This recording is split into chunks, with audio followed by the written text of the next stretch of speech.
Hi hello welcome to YDG invest. నేను మీ YDG. Yes bank share వచ్చేసి దగ్గరగా 9.7% అయితే మనకి ఈరోజు డౌన్ ఫాల్ అయితే అయ్యింది. దాంతోపాటు టాటా పవర్ కూడా దగ్గర 7.70% అయితే డౌన్ అయితే అయ్యింది. ఎల్ఐసి కూడా చూడండి 5.26% ఈరోజు డౌన్ అయితే అయ్యింది. దాంతోపాటు సుజలాన్ ఎనర్జీ కూడా 4.96% అయితే మనకైతే డౌన్ అయితే అయ్యింది. మరి ఈ పర్టికులర్ స్టాక్లో మరి ఎంట్రీస్ తీసుకోవచ్చా, లేకపోతే ఆల్రెడీ హోల్డ్ చేసి పెట్టుకున్న వాళ్ళు ఏం చేయాలనే దాని గురించి నేనైతే ఈ వీడియోలో చెప్పడం జరిగింది. చివరి వరకు చూడండి. దాంతోపాటు LIC, Tata power, Yes bank, Tata motors, Suzlon energy, Ujjivan small finance bank, IDFC first bank, Jio financial service, Zomato, వీటన్నిటి గురించి కూడా నేను ఈ వీడియోలో అయితే డిస్కషన్ చేశాను.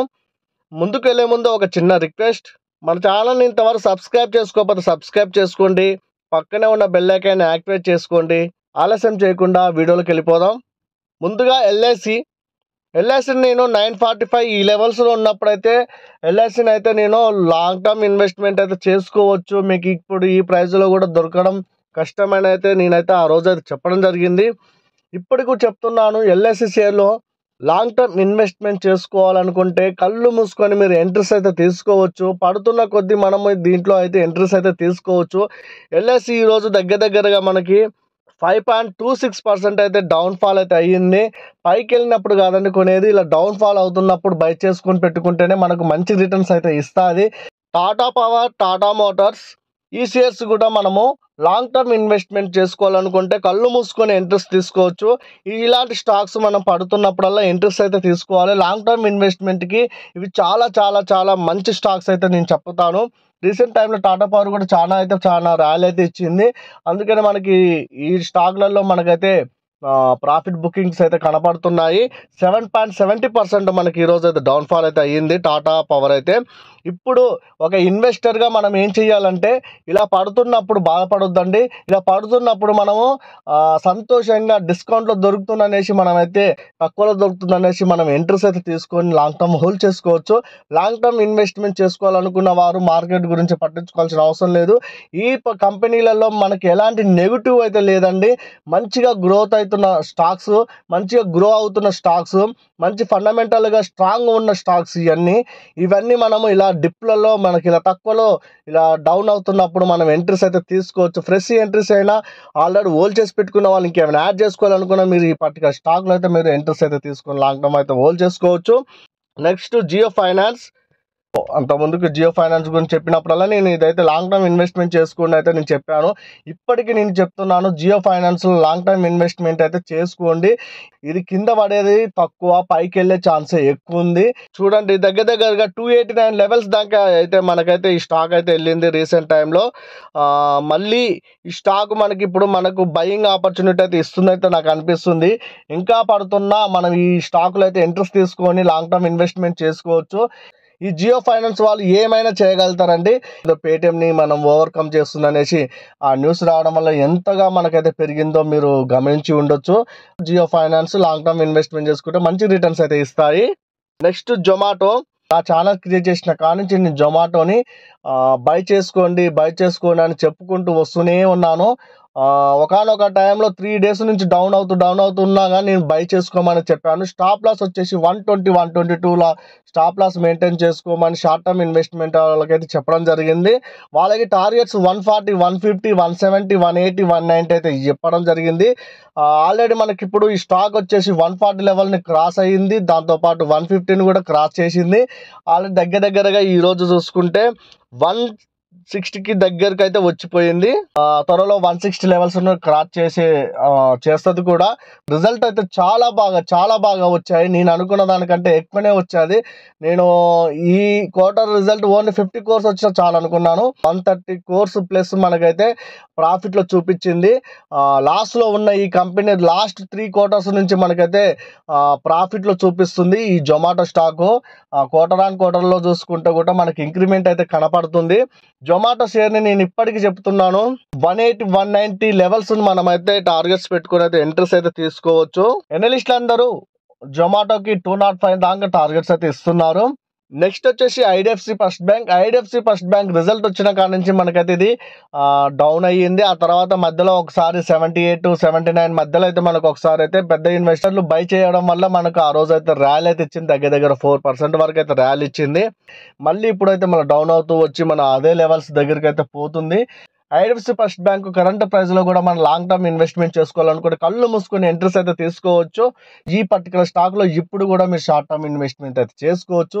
టార్గెట్స్ వచ్చేసి 90 120 లెవెల్స్ ని మీరు టార్గెట్స్ పెట్టుకొని అయితే మీరు ఎంట్రీస్ తీసుకోవచ్చు. ఇప్పుడు ఈ స్టాక్ లో ఎలాంటి మంచి న్యూస్ వచ్చినా ఈజీగా అప్పర్ సర్క్యూట్ అయితే వెళ్ళిపోయే ఛాన్స్ ఉంది. ఆ మంచి న్యూస్ కోసమే ఈ స్టాక్ అయితే ఎదురు చూస్తుంది. దాంతోపాటు వచ్చే క్వార్టర్ రిజల్ట్ కూడా మంచిగా చూపిస్తే ఈ స్టాక్ అయితే ఆగడు కూడా చాలా ఫాస్ట్ గా 120 లెవెల్స్ ని క్రాస్ అయ్యి ముందుకెళ్లే ఛాన్స్ ఉంది.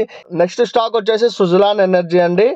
4.96% అయితే మనకైతే ఈ రోజు డౌన్ ఫాల్ అయితే అయ్యింది. క్వార్టర్లీ 3 రిజల్ట్ ఎంత బాగా వచ్చిందో మీరు అందరికి చెప్పనక్కర్లేదు. సుజలాన్ ఎనర్జీని అయితే నేను ఎప్పటి నుంచో నేను ఈ short term investment long term investment అయితే మీరు చేసుకోమని అయితే చెప్తూ వస్తూనే ఉన్నాను. ఇప్పుడు కూడా మీరు లాంగ్ టర్మ్ ఇన్వెస్ట్మెంట్ చేసుకోవాలనుకుంటే కళ్ళు మూసుకొని ఎంట్రీస్ అయితే తీసుకోవచ్చు. ఈ స్టాక్ ఇక్కడ నుంచి పైకి వెళ్ళే ఛాన్సే ఎక్కువగా ఉంది కానీ డౌన్ అయ్యే ఛాన్స్ అయితే తక్కువగా ఉంది. గవర్నమెంట్ కూడా రీసెంట్ గా వచ్చిన బడ్జెట్ లో కూడా ఈ విల్డ్ పవర్ మీద అయితే దృష్టి అయితే పెడుతున్నారు. అయితే మనకి క్లియర్ కట్ గా అయితే మనం లాస్ట్ బడ్జెట్ లో అయితే తెలియడం జరిగింది. లాంగ్ టర్మ్ ఇన్వెస్ట్మెంట్ చేసుకోవాలనుకుంటే కళ్ళు మూసుకొని ఎంట్రీస్ అయితే తీసుకోవచ్చు. ఫ్యూచర్ లో మనకి మంచి రిటర్న్స్ అయితే తెచ్చి పెడతాయి. దాంతో పాటు షార్ట్ టర్మ్ ఇన్వెస్ట్మెంట్ చేసుకోవాలనుకుంటే కరెంట్ మార్కెట్ ప్రైస్ లో కూడా మీరు ఎంట్రీస్ తీసుకొని షార్ట్ టర్మ్ ఇన్వెస్ట్మెంట్ చేసుకోవచ్చు. టార్గెట్స్ వచ్చేసి 56 ఫస్ట్ టార్గెట్. మళ్ళీ ఇప్పుడు కొత్తగా ఎనలిస్ట్ అయితే 60కి వెళ్ళే ఛాన్స్ అయితే ఉందని అయితే చెప్తున్నారు. నా టార్గెట్ అయితే నేను ఎప్పటి నుంచో చెప్తున్న టార్గెట్ ఇంకా రీచ్ అయితే అవ్వలేదు. 56 లెవెల్స్ అయితే ఇది రీచ్ అయితే అవ్వాలి. ఆ తర్వాతనే ఈ 60. స్టాప్ లాస్ వచ్చేసి 38 39 మనం స్టాప్ లాస్ మెయింటైన్ చేసుకుంటూ ఈ పర్టికులర్ స్టాక్ లో మనం షార్ట్ టర్మ్ ఇన్వెస్ట్మెంట్ అయితే చేసుకోవచ్చు. ఇది Suzlon energy. Ujjivan small finance bank అండి. మన యూజర్ అయితే అడగడం జరిగింది. రీసెంట్ గా నేను తిరుపతికి టూర్ లో ఉండడం కాబట్టి నేను రీసెంట్ గా వీడియోస్ అయితే చేయలేదు. ఈ వీడియో నేను ఎప్పుడో చేయాల్సింది. సారీ అండి లేట్ గా చేస్తున్నందుకు. ఉజ్జీవన్ కరెంట్ ప్రైస్ వచ్చేసి మనకి 55 ఉంది. బుక్ వాల్యూ వచ్చేసి 20.5 ఉంది. డివిడెండ్ yield వచ్చేసి మనకు 2.27% అయితే డివిడెండ్ అయితే ఇస్తుంది. ఫేస్ వాల్యూ వచ్చేసి 10 ఉంది. పి రేషియో చూసుకుంటే కూడా మనకు చాలా తక్కువ అయితే కనపడుతుంది. దగ్గరగా 9.1 ఉంది పి రేషియో. దీని పియర్స్ లో చూసుకుంటే ఇది 8th పొజిషన్ లో కొనసాగుతుంది. లాస్ట్ క్వార్టర్ లో చూసుకుంటే 1391 ఉండే, ప్రజెంట్ అయితే 1471 అవుతుంది. రెవెన్యూ అయితే పెరిగిందండి. ఇంట్రెస్ట్ ద్వారా వచ్చే ఇన్కమ్ కూడా వీళ్ళకైతే పెరగడం జరిగింది. లాస్ట్ క్వార్టర్లో 568 ఉంటే ప్రజెంట్ అయితే 611 అయితే ఉంది. నెట్ ప్రాఫిట్ చూసుకుంటే లాస్ట్ క్వార్టర్లో 328 ఉంటే ప్రజెంట్ క్వార్టర్లో చూసుకుంటే 300 ఉంది. 28 crores అయితే మనకైతే డౌన్ అయితే అయ్యింది. నెట్ ఎన్పిఏ పర్సెంట్ చూసుకుంటే ఇంక్రిమెంట్ అయితే కనపడుతుంది. 0.09% ఉండే లాస్ట్ క్వార్టర్లో, ప్రజెంట్ 0.17% అయితే మనకైతే పెరిగింది. ఇది పెరగొద్దండి. మొండి బకాయిలు అయితే పెరిగాయి. ఇయర్ ఆన్ ఇయర్ రెవెన్యూ చూసుకుంటే మార్చ్ 2022లో 2800 ఉంటే మార్చ్ 2023లో 4100 అయితే రెవెన్యూస్ అయితే మనకి ఇంక్రిమెంట్ అయితే కనపడుతుంది.